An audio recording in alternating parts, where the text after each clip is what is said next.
Le Coran est la parole d'Allah, aussi parfaite soit-elle. Ouvrez-le avec humilité pour apprendre. Et ne croyez pas qu'une fois l'avoir lu, vous n'avez plus besoin de le relire. Il contient des miracles et il est la solution de bien des problèmes. Voici les miracles du livre.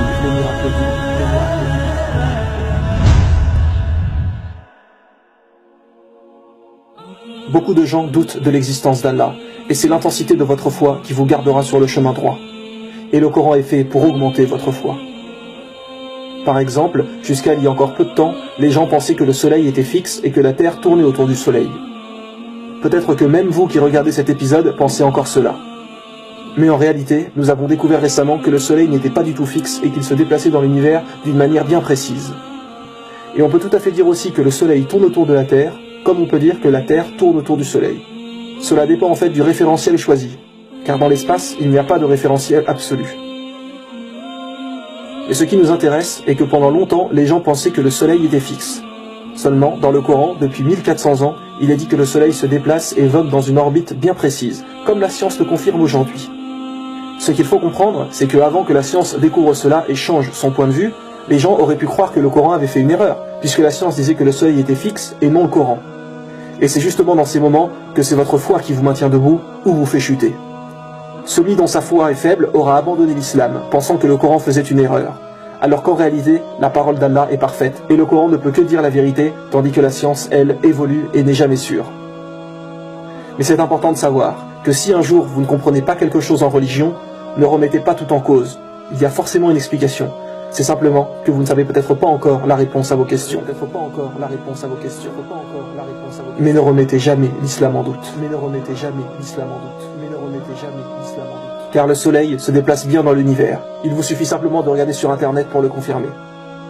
Et il est dit dans le Coran, chapitre 21, verset 33, « Et c'est lui qui a créé la nuit et le jour, le soleil et la lune, chacun voguant dans une orbite. » Chapitre 55, verset 5, « Le soleil et la lune évoluent selon un calcul minutieux. » Ou bien encore, chapitre 36, verset 40, « Le soleil ne peut rattraper la lune, ni la nuit devancer le jour, et chacun vogue dans une orbite. » Ne doutez pas de la parole de notre Créateur. Louange à Allah, celui qui connaît ce que nous savons et ce que nous ne savons pas. Il faut savoir déjà qu'en langue française, le Coran perd une grande partie de ses miracles. Pourquoi?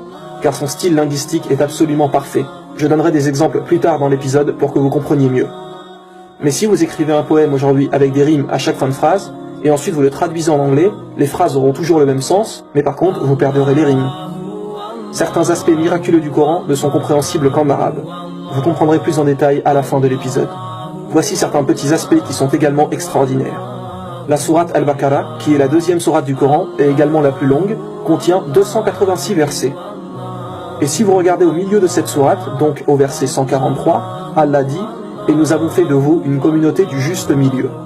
Allah emploie le mot « milieu ». Et ce verset tombe pile au milieu de la sourate au verset 143.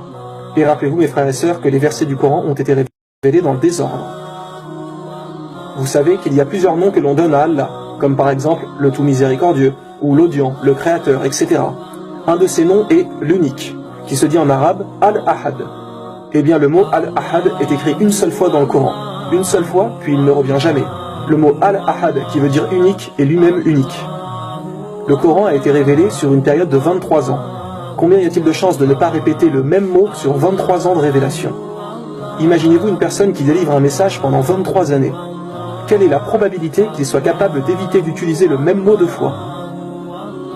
Dans le même type d'exemple, Allah dit dans un verset, « Ne médite-t-il pas sur le Coran, s'il provenait d'un autre qu'Allah, ils y trouveraient certes maintes contradictions. » Eh bien le mot contradiction aussi ne revient jamais dans le Coran. Un petit malin qui voudrait vraiment chercher une erreur pourrait dire que si on prend cette phrase au sens littéral de chez littéral, on retrouve le mot contradiction parfois dans le Coran, alors que Dieu dit qu'on ne retrouve pas de contradiction.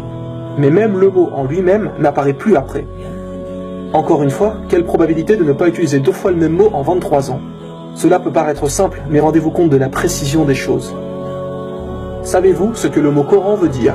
La définition même du mot veut dire réciter, quelque chose qu'on récite. Aujourd'hui, quand une musique sort, parfois celle-ci fait le buzz et elle est vue des centaines de milliers de fois, puis très vite on l'oublie et hop, on passe à une autre.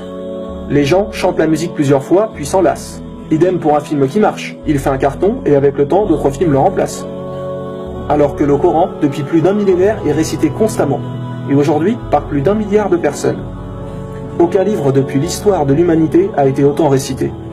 De plus, aujourd'hui, avec le décalage horaire, sachez que l'Aden, qui est l'appel à la prière, est récité 24 heures sur 24. Jamais l'appel à la prière n'est stoppé dû au décalage horaire. Constamment, il est récité sur terre. Quand le prophète sallallahu alayhi wa sallam a donné ce mot, le Coran, comment pouvait-il savoir si celui-ci allait être encore récité dans 1000 ans, si ce n'est par la révélation d'Allah? Même le mot Coran est miraculeux en soi. Tout est parfaitement bien choisi. Prenez n'importe quelle star, avec le temps on finit par l'oublier. Alors que le prophète Mohammed sallallahu alayhi wa sallam est depuis 1400 ans aimé par les musulmans. Les gens pourront dire, oui mais Jésus aussi pour les chrétiens, ou Moïse pour les juifs, etc. Et ce qui est intéressant, c'est qu'un verset du Coran parle de la renommée du prophète. Il est dit, chapitre 94, verset 4, « Et exalté pour toi ta renommée ». Et dans l'appel à la prière, lorsqu'il est dit « J'atteste que Mohammed est le prophète d'Allah », nous devons répéter la même chose. « J'atteste que Mohammed est le prophète d'Allah ». Et à chaque fois que nous entendons son prénom, nous devons dire « Que la paix et les bénédictions d'Allah soient sur toi, Mohammed ».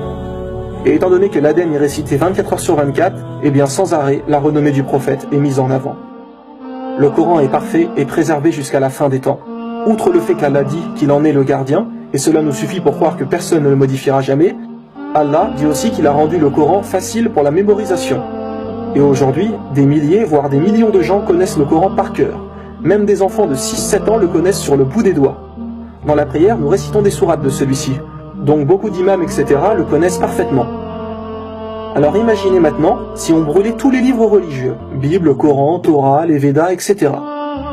Rien que pour la Bible, il serait quasi impossible de la réécrire parce que peu de gens, voire personne, la connaissent par cœur. De plus qu'il existe des versions différentes, retravaillées et modifiées par l'humain. Donc personne ne se mettrait d'accord. Croyez-vous que vous remettriez les Védas ou la Torah comme cela? Idem, ce serait mission impossible. Et en plus de cela, l'origine réelle de la Bible et des autres livres est confuse. Elles ont plusieurs sources différentes. Mais allez dans une mosquée et demandez aux musulmans de réécrire le Coran, et en une journée, le Coran est de nouveau là. Et mot pour mot, identique à avant. Car si quelqu'un faisait une erreur, il serait immédiatement corrigé par d'autres. Tout comme si vous vouliez faire le malin, et vous amuser un moment à modifier un verset. Votre supercherie ne durera même pas un jour, car elle sera détectée directement par les autres. Les gens récitent le Coran sans cesse, donc personne ne modifiera jamais le Coran. Quand vous avez appris à l'école les grandes révolutions, la Révolution française, la Révolution bolchevique en Russie, etc., vous vous rendez compte que toutes ces manifestations ont changé surtout le régime politique. Mais dans la vie personnelle des gens, cela n'a rien vraiment changé. Alors que lorsque l'islam est arrivé, les gens n'ont pas seulement changé le régime politique qui était à l'époque, mais toute leur vie. Leur manière de s'habiller, leur langage, le comportement avec les gens, ce qu'ils mangeaient, l'hygiène, etc. Et les gens qui proposaient ces idées politiques pour ces nouveaux régimes n'ont bien souvent pas vu ces révolutions durant leur vivant. Ce n'est que des années plus tard que cela est venu.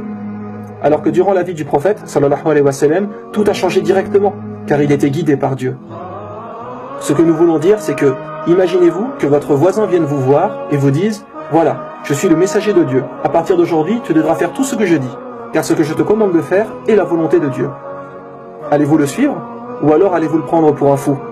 Votre voisin que vous voyez avant tous les jours et qu'à présent vous dit être le messager de Dieu. Surtout qu'à l'époque, les gens étaient fiers et suivaient fermement leurs idées religieuses. Mais non, ils se sont tous mis au fur et à mesure à suivre le prophète Mohammed, sallallahu alayhi wa sallam. Et ça, mes frères et sœurs, ça ne peut venir que du seul et unique Dieu, le seul capable de cela. Voici un autre miracle du Coran. Allah dit dans un verset, nous avons fait descendre le fer. Alors que pour d'autres choses, comme par exemple les montagnes, il dit, nous avons créé les montagnes. Ou bien, nous avons créé le soleil, nous avons créé la terre. Mais pour le faire, il ne dit pas nous avons créé, mais fait descendre. Et écoutez bien mes frères et sœurs, les biologistes disent que le fer est venu historiquement sur Terre par la descente de météores. Et Allah dit, chapitre 57, verset 25, nous avons fait descendre le fer, nous avons fait descendre le fer, nous avons fait descendre le fer. À savoir que le fer ne peut être créé sur Terre. Même l'énergie dégagée par le soleil, qui atteint 386 millions de mégawatts, ne peut former le fer. Alors d'où vient-il ? Après des études approfondies, il s'est approuvé aux savants que cette matière, le fer, ne peut être formée que dans les immenses étoiles dépassant notre soleil plusieurs fois, et dans une étape particulière de la vie de ces immenses étoiles, appelée la supernova. Au moment de l'explosion de ces dernières, la matière s'accumule fortement. Cette fusion nucléaire continue et forme par la suite le fer. Et la Terre contient environ 35,9% de fer de sa masse. Allah nous a préparé la Terre par le fait de descendre sur elle une grande quantité de fer. Actuellement, les planètes du système solaire sont des planètes gazeuses inadaptées à la vie. Pour cela, le fait de descendre cette quantité de fer porte une sagesse divine, grâce à qui notre planète est habitable. Nul ne savait cette vérité du fer avant l'exploration de l'espace. Qui, il y a 1400 ans, pouvait connaître cela et savoir que le fer venait du ciel? La parole humaine n'est pas nécessairement calculée au mot près. Le speech humain ne fait pas attention à utiliser le mot le plus parfait possible. Mais Allah, si. Le Coran est incroyablement précis dans son langage.